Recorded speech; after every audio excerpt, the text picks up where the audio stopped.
तुकोबारायांच्या पुण्यामध्ये कीर्तन चालू आहे आणि कीर्तनात येऊन बसलेले आता असं कळाल्याच्या नंतर 200 सैनिक त्यांना पकडण्यासाठी त्या ठिकाणी आलेले आहेत. नावाचा गजर चाललेला आहे, कीर्तनाचा गजर चाललेला आहे आणि असा गजर चाललेला असताना त्या ठिकाणी वार्ता आली का राजांना पकडायला आलेत म्हणून.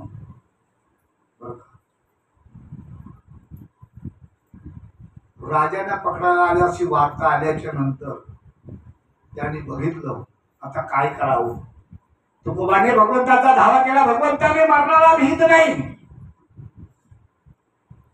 पण तुझ्या भजनामध्ये तुझ्या कीर्तनामध्ये विक्षेप व्हावा याच्यापेक्षा मरण पत्करलो. आणि मग भगवंत त्या ठिकाणी आधी सांगितलं तुम्ही फक्त कीर्तन करा, चिंता करू नका. आणि त्यावेळेला सगळीकडे शिवाजीचे दिसायला लागले.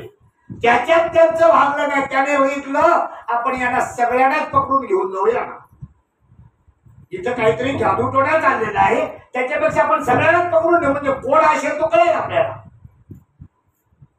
आणि त्याच वेळेला भगवंताने तिथं विशेष रूप घेतलं शिवाजी महाराजांचं आणि लगेच उठले आणि पळत सुटले भगवंत. आणि पळत सुटले त्यांच्या पाठीमागून सगळं जे सैनिक धावत सुटले. सगळे सैनिक धावत गेले तुकोबारायांच्या पाठीमध्ये भगवंतांच्या पाठीमागून. आणि या ठिकाणी कीर्तन व्यवस्थित झालं, शिवराय व्यवस्थित राहिले आणि दुसऱ्या दिवशी उठून पन्हाळगडाला निघून गेले, सिंहगडाला निघून गेले. अशा पद्धतीनं राजांचा जीव त्या ठिकाणी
असाच एक दिवसाचा प्रसंग घडलेला आहे तुम्हाला सांगतो बघा.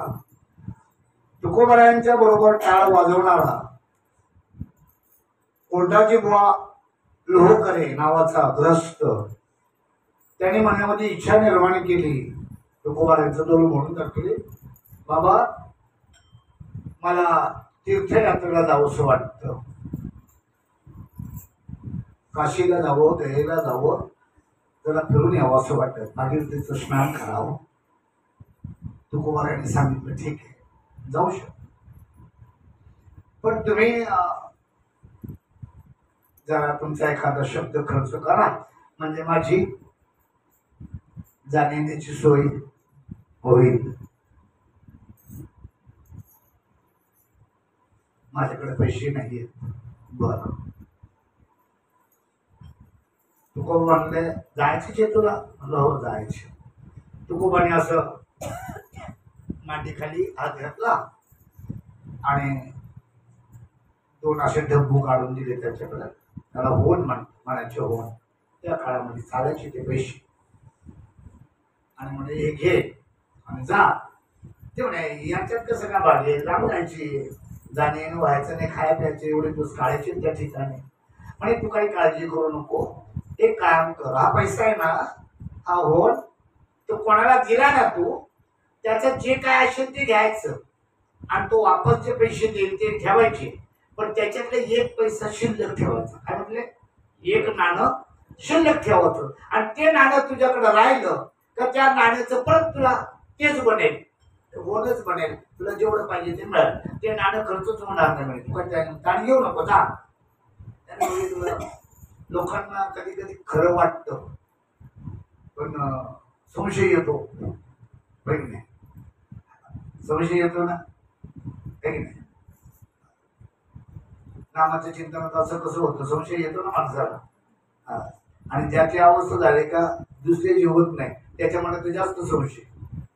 मी म्हणतो नाव घेतलेलं आहे पण आपल्या बाई तसं नाही होत, नाटक करते. कोण म्हणते ती चिंतन करत नाही, ती एक चिंतन करत नाही आणि वरून काय म्हणते पाहिजे तर तेच नाव घेतले पण आपल्या बाई तसं काही नाही, ती नाटक करते लोक. असं संशय मनावरती निर्माण झाला. तुकोबाराने दिलेल्या पैशाचा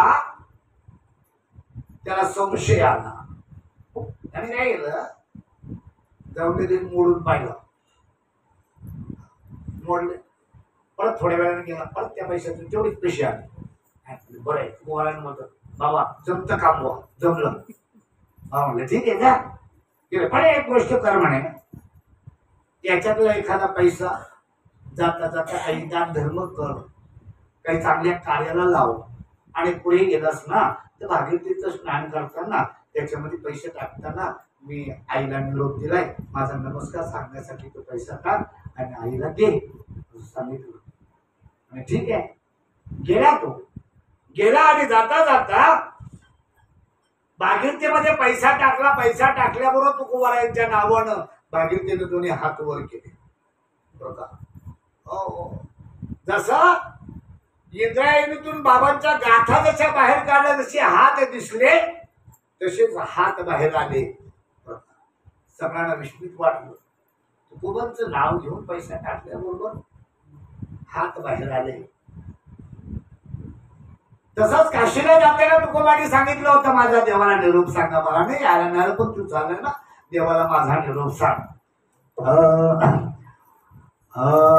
तुम्ही विश्वनाथ,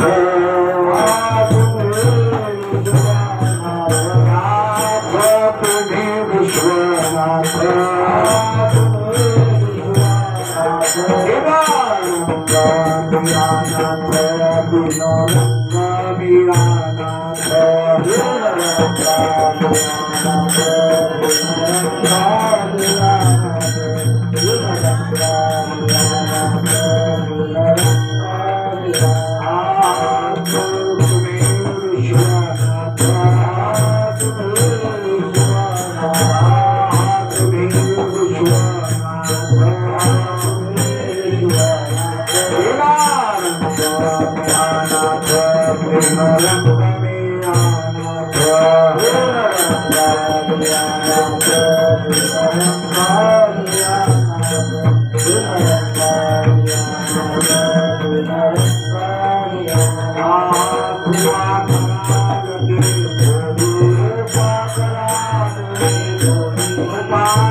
विश्वनाथ आहे म्हणून काशी विश्वेश्वर म्हणतात.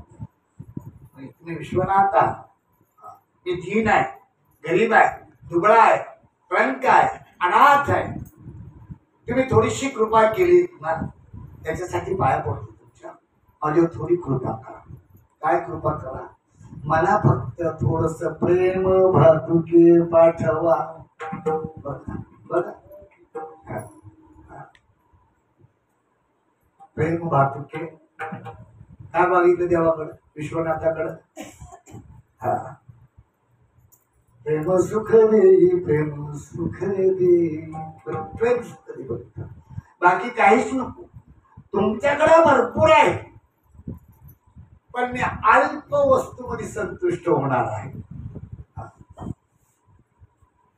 आणि त्यांनी त्या पोंडेबांनी जसं ते अभंग त्या ठिकाणी काशी विश्वेश्वरांना बोलून दाखवला, त्यावेळेला काशी विश्वेश्वरांना आनंद झालेला. आणि तसंच पुढे जाऊन प्रत्येक ठिकाणी जात जात त्यांनी कोंडीबा वेगवेगळ्या प्रकारे ते तीर्थ हिंडत असताना ते पैसे त्याला पुरत होते. लोक त्याच्याबरोबर असणारे विस्मित करत होते, विचार करत होते याच्याकडे पैसे नसताना परत जवळ काही दिसत नाही. पैसे म्हणावं तर कुठे गाठोडं पाहिजे ना, जवळ काही दिसत नाही पण खर्च कमी करत नाही, पैसे येतात कुठून असा विचार ते लोक करत होते. आणि मग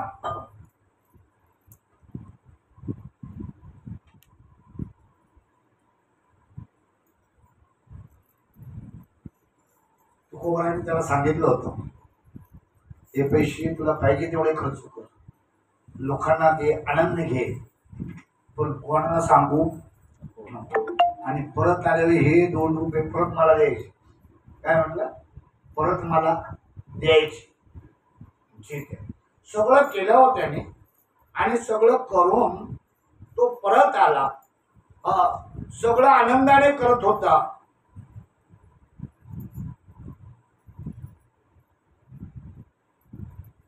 आणि गयेहून आला. गयेला गेल्याच्या नंतर त्या ठिकाणी माझ्या तुकोबारांनी सांगितलं, गयेला गेलास ना, तिथं गयेमध्ये सुद्धा माझा एक अभंग निरोप सांग बर का. आणि तो अभंग होता,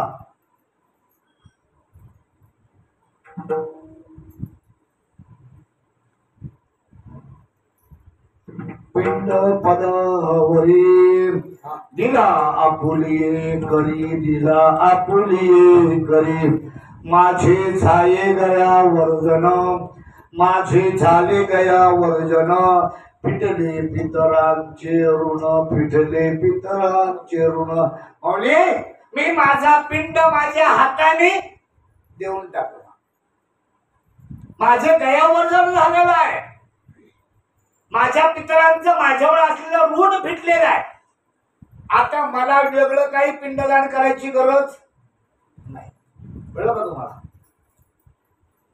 ज्या दिवशी पवित्र तुळशीची माळ गळ्यात घातली गेली, ज्या दिवशी सद्गुरु कोणतो नामाचा शब्द आपल्या कानावर पडून घेतला, त्याच दिवशी हा देहरूपी पिंड आम्ही देऊन टाकला. कळलं? देऊन टाकलं. जेवढा की आमच्याकडे काहीच ठेवलं नाही. आता आम्हाला कोणी पिंडदान करावं म्हणून काही राहिलेलं नाही. बघा, आपले पित्तर जे स्वर्गामध्ये आहेत ना, जेव्हा आपल्या घराण्यामध्ये एक पोरगा, एक नातू, एक मुलगा, आपल्या घरातला एक माणूस हरिभक्त परायण होतो, नामधारक होतो, त्यावेळेला स्वर्गामध्ये आपल्याला असलेले पित्तर बरोबर तिथं आनंदाने उड्या मारतात. आता आपण सुटलो, आता यातनेतून सुटलो, एवढा उत्सव त्यांच्या ठिकाणी चालू असतो. कळलं तुम्हाला? पण सांगितलंय त्या दिवशी, बोललो नाही तुम्हाला, कोटी कोटी यज्ञ नित्य ज्याचा आणि एक हरिनाम जपता घडे. किती यज्ञाचं पुण्य? कोटी. ह्या नामाचा विसर पडी तर मग पुढं काय? कोटी ब्रह्म हत्या घडे. आता आपल्याला किती विसर पडतो? आमचं काही बरंच नाही, तुमचं कसं काय बरं? कोटी ब्रह्म हत्येचं पात्र सतत चालूच आहे तुमचं. नाम जपलं तर कोटी यज्ञ, कोटी कोटी यज्ञ, आणि नामाचा विसर पडल्यावर कोटी ब्रह्म हत्या घडे. मग आता किती हत्या झाली आमच्याकडून? विसरलो ना आपण? विसरले तया थोर झाली आणि पचतीला खाणी 84च्या.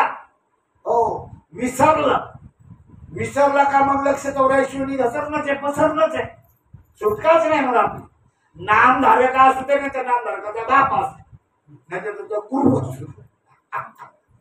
सगळ्यांना एकच स्थिती, सुटतच नाही. आणि तुम्हाला सांगू का, तुमचे गुरु महाराज जे असतील ना कोणी, ते तुम्हाला सांगतात ना नामस्मरण करा नामस्मरण करा, ते तुमच्यासाठी नाही सांगत. त्यांना वाटते आपण काय करायला नको झालं याच्या बरोबर, याने केलं म्हणजे आपण सुटू बसू शकते ना बाई.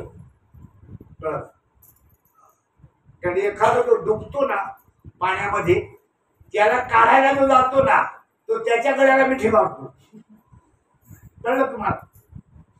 तसंही मग सांगितलं करायचं असेल तर नाम घ्यावं लागेल. आणि मग त्या ठिकाणी तुकोबारायांनी गयेला सांगितलं माझं गया वर्जन झालेलं आहे, माझ्या पितरांचं गुण फिटलेलं आहे. आणि मग पुढे जाऊन तो गेलेला जो साधक होता गयेला काशीला, तो परतून आता पुढे निघालेला आहे. आणि येत असताना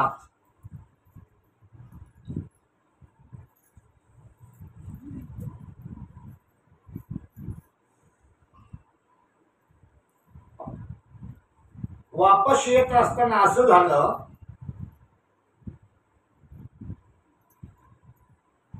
त्याला तुकोबाराने सांगितलं आले होते पैसे मला वापस दे.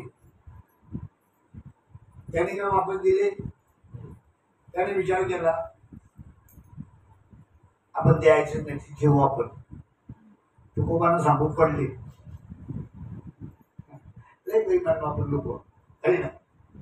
बेईमानी मध्ये आमच्या रक्तामध्ये अशी काढवलेलीच आहे, ती निघतच नाही. त्याने सांगितलं आला तो तुकोबारांच्या जवळ बसला, काही बोलला नाही. तुकोबार पण कशाला बोलतात. आणि गेला घरी, झोपला. सकाळी परत आला कीर्तनाला. तुकाराम बोलला आलंच जाऊन, तुला मी सांगितलं होतं ते पैसे आणले बाबा, ते पडले पैसे, बरं झालं पडले, बरं झालं, चांगलं झालं. गेला घरी, मोकळा झाला ना आता सांगून पडले म्हणून. घरी गेला, त्याने ठेवली होती असं लपून. गेला लगेच बघायला गेला, तिथं पैसेच नाही. आंबोलीला गेलं तेव्हा ठेवली होती मी, पण त्याच्यात पैसेच नाही. आणि नाहीच राहिले, कारण गुरु खोटं बोलला. तुम्हाला सांगतो, तुम्हाला ती दाई माहिती आहे? दाई बाळात पण करते ती दाई म्हणतात ना, स्विंग स्विंग मात्र म्हणते आमच्याकडे. काय म्हणतात? दाई म्हणतात. हा, तिच्या जवळ बाळंतीन बाईने काय लपवू नये, लपव. डॉक्टर जवळ रोग लपवू नये. आणि सद्गुरू जवळ काहीच लपवू नये. कळलं ना? अंतकरण मोकळं करून सांगावं. आणि तुम्हाला सांगतो का, तुमच्या आईजवळ, तुमच्या बहिणीजवळ, तुमच्या मैत्रिणीजवळ तुम्ही गुह्यातल्या गुह्य गोष्ट सांगितली तर ती बाहेर पडल्याशिवाय राहणार नाही. पण सद्गुरूजवळ तुम्ही काही बोलला तर ते फक्त पोटातच राहिले. तो वाव पोटी समर्थाचे. सद्गुरू समर्थ असतात, त्यांच्या पोटामध्ये बरीच जागा असते, त्यांचं अंतकरण समुद्रासारखं असतं. म्हणून सांगितलंय सद्गुरूकडून काय लपवू नये. त्याने लपवलं आणि तो बसला. आणि म्हणून त्या ठिकाणी सांगतात की बाबा रे,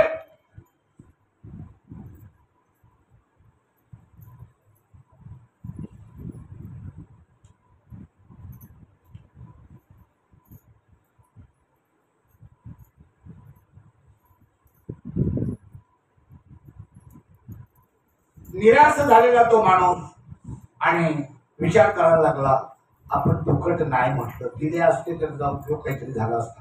पुढे जाऊन असं झालं, तुकोबारायांना सुद्धा कधी कधी काही काही गोष्टी मग आता जड व्हायला लागल्या. नको आता लय झालं, भरपूर झालं, लोकांनी त्रास दिला, संसाराने त्रास दिला, हो, आणि आता हा संसारच नको आहे, नकोच सगळं. आणि मग आळंदीला गेले. आळंदीला गेले आणि तिथं अजान वृक्ष माहिती तुम्हाला? अजान वृक्ष पाहिला असेल तुम्ही, माऊलीच्या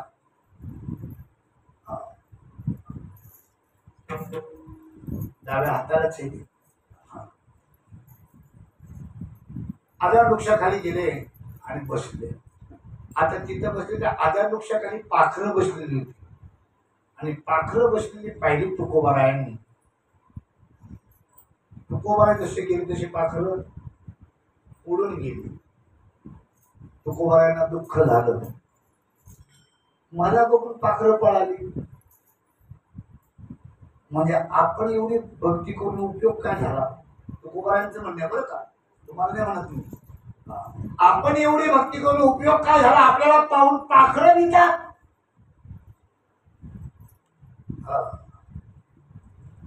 आणि आपण अभंगात त्यात लिहिलं, प्रेत रूप झाला शरीराचा भाव, प्रेत रूप झाला शरीराचा भाव, प्रेत रूप झाला शरीराचा भाव, प्रेत रूप झाला शरीराचा भाव, लक्ष्मीला ठाव स्मशानीचा,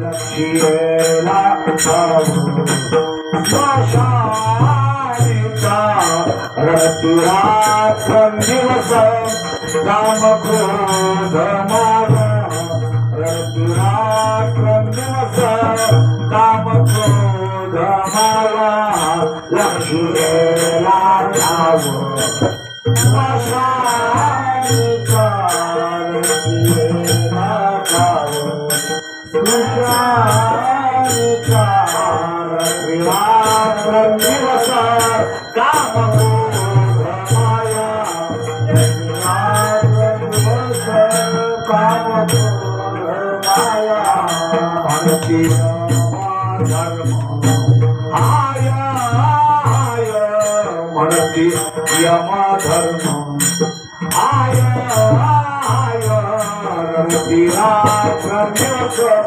काम क्रोध माया, रतिरात्रंदिवस काम क्रोध माया, यमधर्म हाय हाय, म्हणती हाय हाय,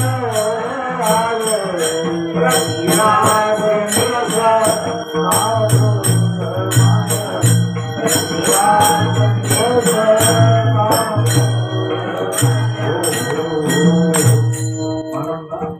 थोडेसे ज्ञानोबारायची तुकोबारायची थोडेसे अभंग वाचा, म्हणजे कळतं ना काय असते काय नाही. त्या अभंगाचा अर्थ घेतला. तुकोबांनी या अभंगाचा विश्लेषण करून सांगितलं. माझ्या नामाचं चिंतन करत असताना माझा देह प्रेतासारखा पडला. प्रेत रूप झाला, प्रेत नाही झाला, प्रेत रूप झाला.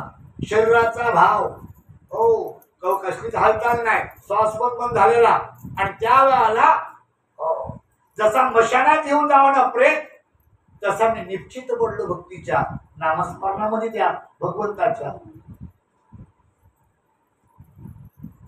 रडती रात्र दिवस काम क्रोध माया, म्हणती यम धर्म हाय हाय. मला ते पडलेलं पाहिलं भक्तीमध्ये नामस्मरणामध्ये, त्यावेळेला माया काम आणि क्रोध हे रात्रंदिवस रडायला लागलेत का? हे आमचं गिराईक होत. हे आता कुठे गेलं? भगवंताच्या ठिकाणी गेलं. आता आमच्या याच्यावर कुठल्या प्रकारचा अधिकार राहिला? म्हणून की यमधर्म हाय हाय. यमधर्म सुद्धा म्हणाला अरे बापरे गेला म्हणे, आपल्या हातात काय राहिला नाही. वैराग्याच्या क्षणी लागल्या शरीरा. आपण कशाने पेटवतो? गौऱ्याने पेटवतो है ना. ते म्हणतात माझ्या देहाला वैराग्याच्या शनी लागलेले आहे. ज्ञानाग्नी लागला ब्रह्मत्वेशी. त्या ब्रह्मस्थितीला ज्ञानाग्नीनं लागलेला आहे. फिरविला घट फोडीला चरणी आणि महावाक्य ध्वनी बोंब झाली. आमच्याकडे काही बादर आहेत ना, ते मशानभूमीत प्रेत न्यायला का तर अभंग म्हणतात मूर्ख लेखाचे. भगवंताच्या नामस्मरणामध्ये जी स्थिती होते ना, त्या स्थितीचा अभंग आहे तो. नामस्मरण करताना काय स्थिती होते भक्तांची, ती स्थिती त्याच्यामध्ये दर्शविलेली आहे.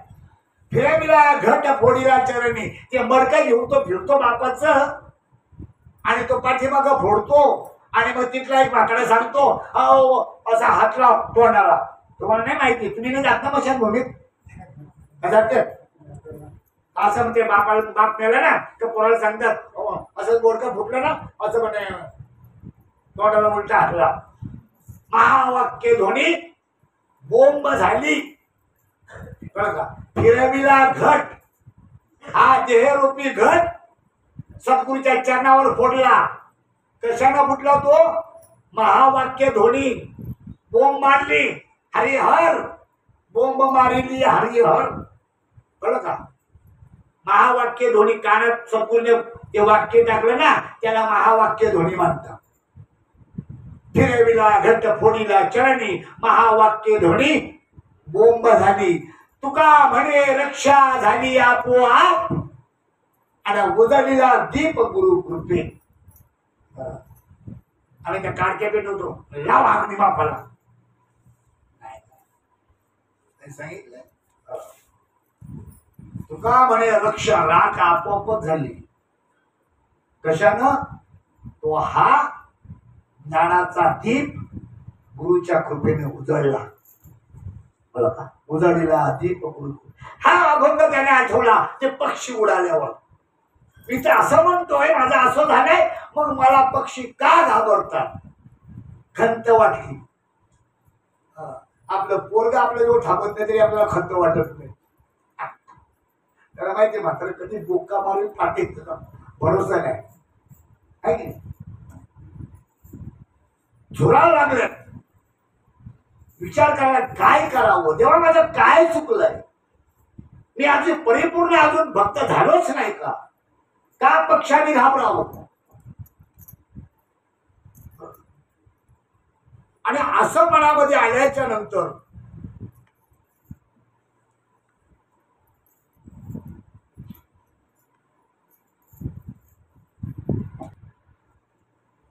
ज्ञानोबा विचार करतात अरे कसलं पोर आहे असं वेळेवाणी काय करताय तुम्ही. आणि त्याच ठिकाणी बरं का माझ्या पांडुरंगाने विचार केला का त्या पक्षांना परत बोलवलं पाहिजे, याच्या अंगावर बसवलं पाहिजे, तेव्हा याला बरं वाटेल.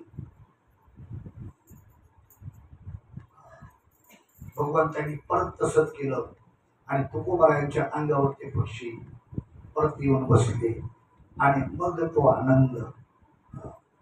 माझ्या माऊलीची करुणा भक्तात हो ज्ञानराजा तुझ्या अंगणात आल्याच्या नंतर काय होणार नाही.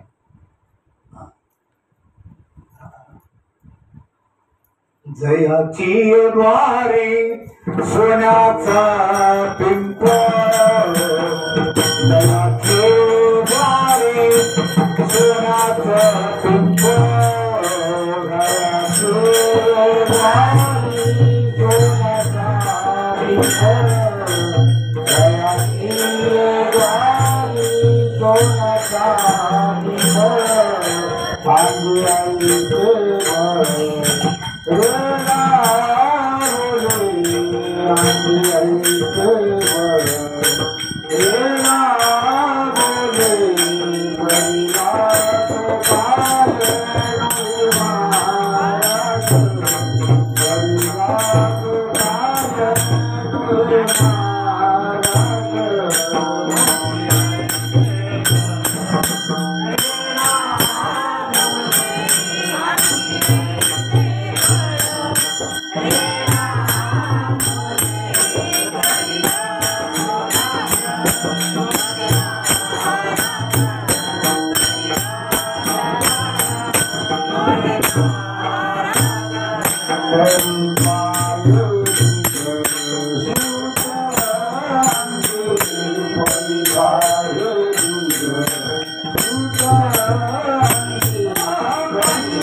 अशी कुठली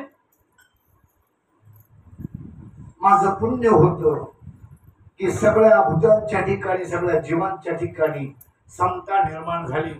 आणि ही मी आज पाहिलेली आहे.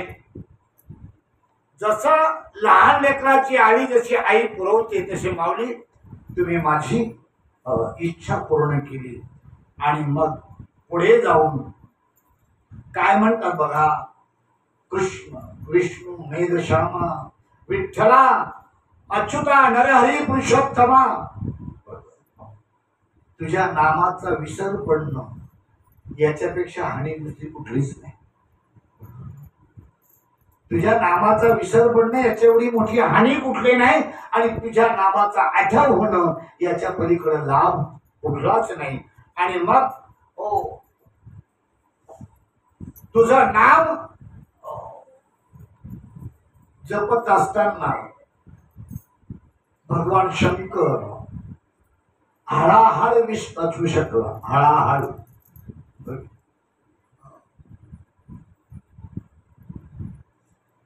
नामाचा जप शंकराने केला तेव्हा तोही नामे शीतळ झाला. विष पचवण्याची ताकद नामामध्ये आहे. विष हळाहळ विष. आपलं किती दुःख एवढंच दुःख, किती दिवसाचं दुःख, किती दिवसाचं.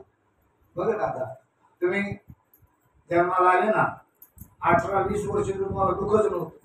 आपलं काय बापाला दुःख काय असेल बघितलं. मग आले नवऱ्याच्या घरी, नवऱ्याच्या घरी आले तिथं सुखच सुख बहीण आहे.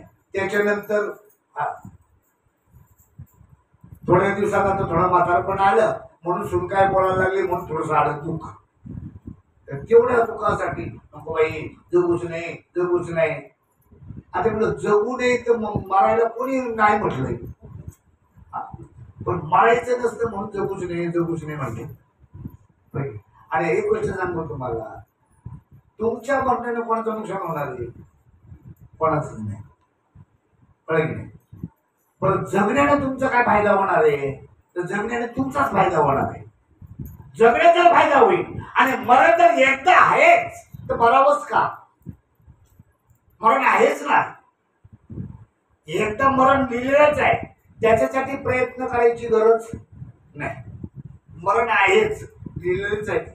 देह जाणार जाणार याशी काळोबा खाणार ठरलेलं. पण ते जर तुम्हाला माहीत असतं ना तर अजून ताण आला असता तुम्हाला. काय आता थोडे दिवस राहील, काय आता थोडे दिवस राहील. आणि थोडे दिवस करता करता 15 दिवस अगोदरच नेलं असतो. टेन्शन नाही. पण देवाने तेवढी सत्ता आपल्या हातात ठेवली तेवढं बरं. ते सांगत नाही तो गुह्य, ते कोणालाच माहित नाही. सद्गुरू करायला आपण काही करा. पण एक गोष्ट आहे, सद्गुरू केल्याच्या नंतर एक गोष्ट पक्की कळून येते तर मी आता मरतच नाही. मरण माझे मरून गेले आणि मज केले अमर. का मरत नाही आपण? मरण अज्ञानाला आहे, ज्ञानाला मरण नाही.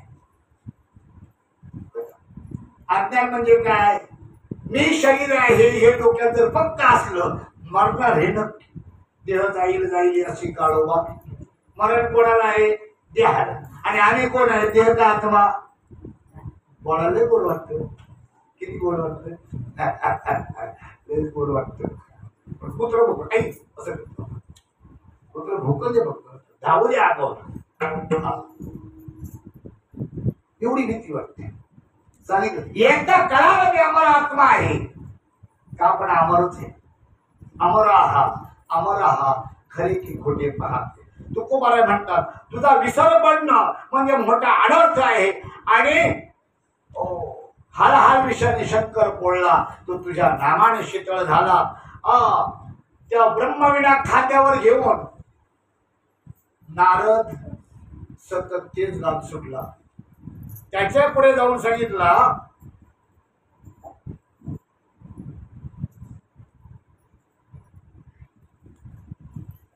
तुझे भक्त टाळ विना घेऊन नाचतात ना तर तुझ्यात आणि त्यांच्यात काही फरक राहत नाही. आणि असं होऊन त्या भगवंताला तुकोबारायांनी विनून सांगितलं देवा आता